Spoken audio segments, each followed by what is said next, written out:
Quando nós fundamos o PG, nós decidimos fundar em forma de convivência.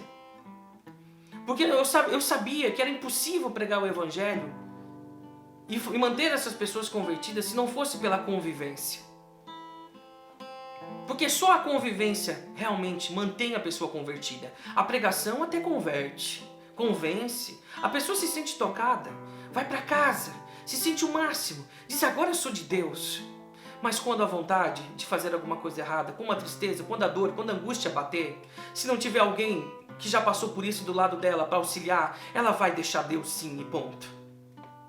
E são muitos que simplesmente criam toda uma estrutura para chamar a tua atenção, criam músicas que afagam o teu ego, lançam uma pregação qualquer, os pastores de YouTube lançam uma pregação qualquer, fazem você se sentir culpado, um lixo, e você acha que tentando deixar de largando essa vida, você vai se converter de verdade.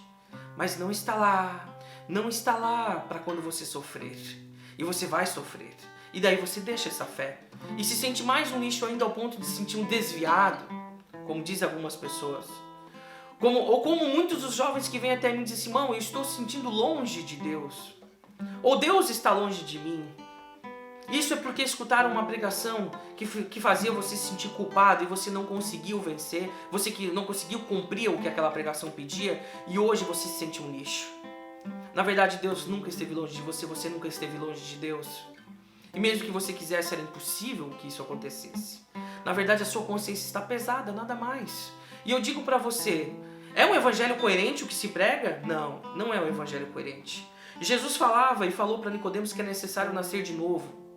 Só que todas as primeiras comunidades cristãs conviviam juntas. E a Igreja Católica Apostólica Romana convive e é uma igreja de comunidades. Ainda é uma igreja que é comunitária. E por isso que nós, quando fundamos o PG, decidimos formar em células, pequenas células, para que a gente pudesse pregar o Evangelho e acompanhar de perto aquilo que nós pregamos. Para que quando aquelas pessoas começassem a não conseguir viver, nós íamos estar ali para acolher e reforçar aquilo que nós pregamos. Porque nós estamos para conviver. Ninguém está acima de ninguém. Ninguém está à frente de ninguém. É a minha experiência ajudando a experiência do outro. É a experiência do outro ajudando a minha experiência. Isso é comunidade. É algo em comum. E se não for assim, nós não queremos. Porque é muito, muito triste lançar o evangelho de qualquer jeito, na vida das pessoas de qualquer jeito, virar as costas e deixá-las se debatendo em casa com as suas culpas e suas limitações. Isso não é de Deus. Isso não é de Deus. E eu digo, pregar o evangelho de conversão para que as pessoas nasçam de novo e não conviver com essas pessoas nas quais pregamos, nós temos que ter responsabilidade daquilo que nós pregamos e ter a coragem de conviver com as pessoas que nós pregamos. De conviver. De conviver. Por isso que quando você lê um livro de autoajuda espiritual, como vários que estão aí, que são moda, você não conviveu com aquela pessoa. E aquela pessoa, quando foi escrever esse livro, escreveu coisas para que você...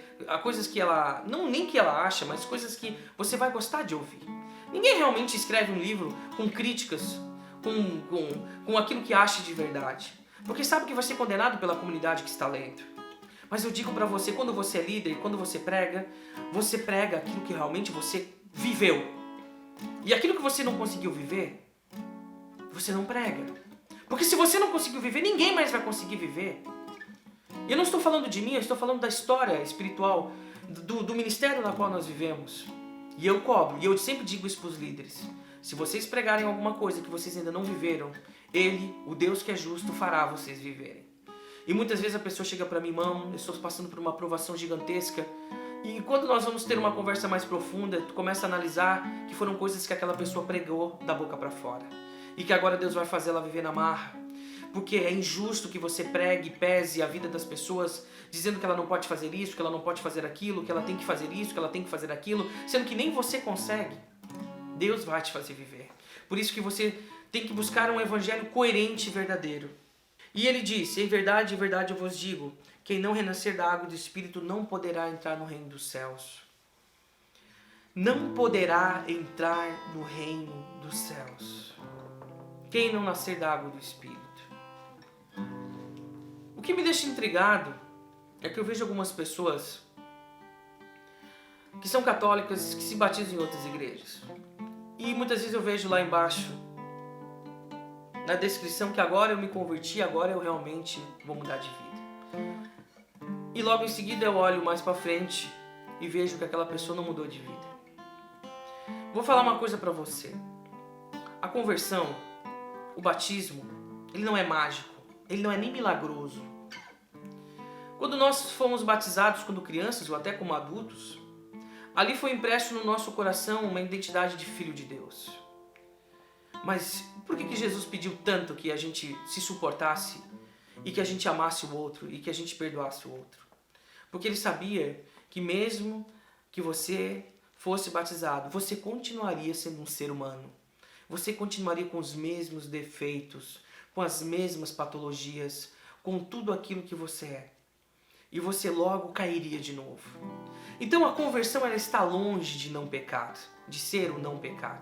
A conversão consiste em buscar ser uma pessoa melhor a cada dia que passa.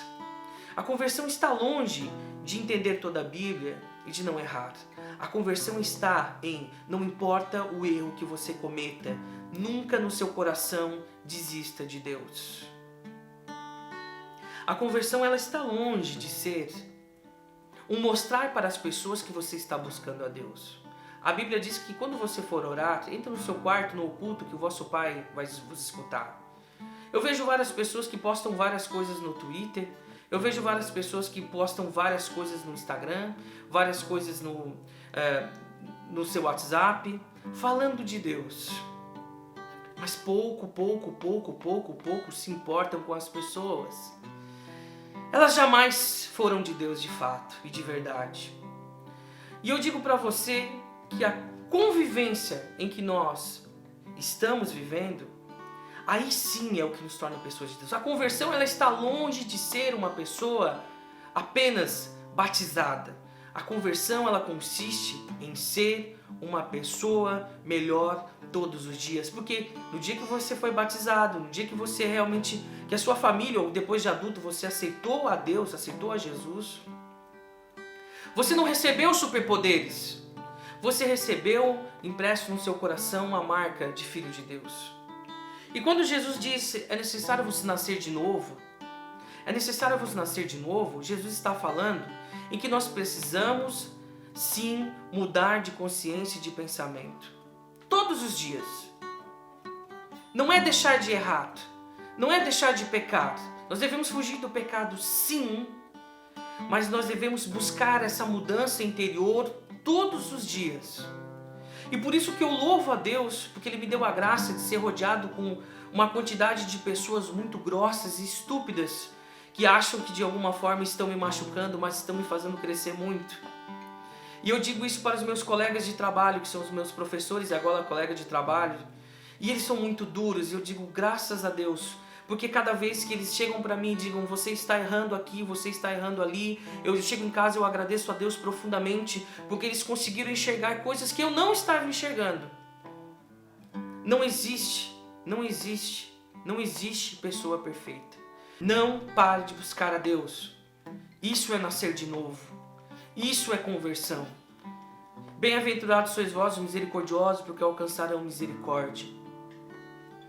Conversão é buscar a ser uma pessoa melhor todos os dias. E eu digo para você, você quer ser santo?